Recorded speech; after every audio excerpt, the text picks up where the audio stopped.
pour qu'on soit efficace, il faut qu'il y ait des réunions comme ce soir.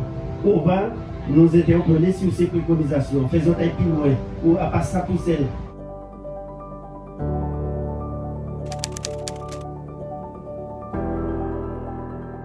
Suite au congrès du 7 juin dernier, les élus guadeloupéens ont souhaité présenter à la population les 153 préconisations qui y ont été débattues. Ces préconisations découlent de 5 mois de travaux, de consultations citoyennes et d'audiences des membres de la commission mixte ad hoc et listent les actions à mettre en œuvre pour répondre efficacement aux attentes de notre territoire.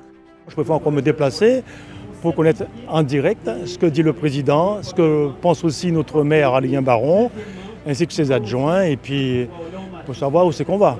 C'est une très bonne chose de venir vers la population, de les expliquer un petit peu tout le protocole, de façon que nous puissions l'accepter, comprendre et surtout aujourd'hui se projeter. Et qu'on s'investisse aussi pour la Guadeloupe.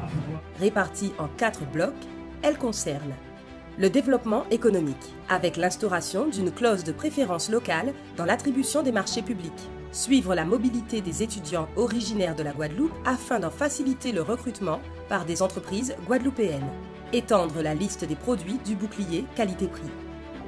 Déjà, c'est une bonne démarche venant des politiques, parce que je pense qu'on ne peut pas toujours importer tous les produits d'ailleurs. On voit des ignames qui sortent de partout, du Costa Rica et autres, qui sont déjà moins chers que ceux qu'on cultive ici. L'épanouissement de l'humain, en proposant des solutions d'hébergement aux patients guadeloupéens et leurs familles dans l'attente d'une prise en charge médicale en région parisienne. Augmenter les effectifs du corps enseignant conformément aux besoins du territoire. Renforcer le dispositif spécifique pour les déplacements des sportifs. Multiplier les campagnes de sensibilisation à la sécurité routière.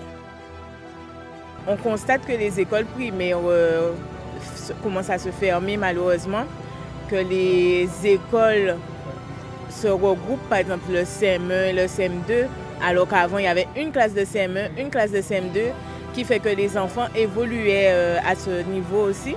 Mais ce qui est bien, c'est que les politiciens se rendent compte et essayent d'effectuer des démarches, apporter des solutions. Je trouve ça très bien.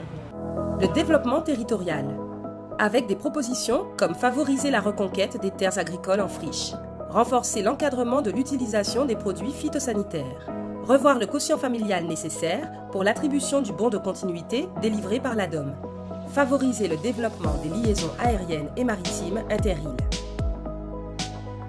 Donc quand les jeunes agriculteurs souhaitent avoir des terrains pour pouvoir cultiver, je pense que ce n'est que faire avancer le pays. Et qui nous permettra aujourd'hui sur le plan économique ou sur le plan de développement de voir un petit peu la Guadeloupe se projeter dans un avenir serein. Donc c'est une très bonne idée. J'espère que ça continuera. La question de l'évolution de nos institutions. Donc moi, ce que j'aurais préconisé, c'est que les élus nous disent, voilà, on attend tel champ d'action, on peut agir sur telle action, tel champ.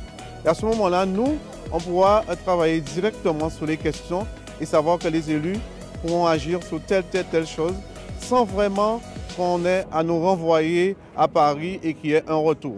Ce serait bien de clarifier ça déjà à la population, comme ça aurait été déjà une première évolution. Ce qu'il manque, c'est peut-être un bilan réel de tout ce qui a été fait jusqu'ici et que l'on dise dans tout ce qui a été fait ce qu'il reste encore à faire, parce qu'on a l'impression que les problèmes sont récurrents, qu'on entend toujours parler de problèmes d'eau, de problèmes de chlordécone, de problèmes de sargasses, et on ne voit pas évoluer les choses. Et qu'il y ait beaucoup plus d'audace, qu'on fasse vraiment peuple, qu'on soit vraiment peuple, qu'on édifie le peuple guadeloupéen et que l'on essaie de répondre à ses besoins.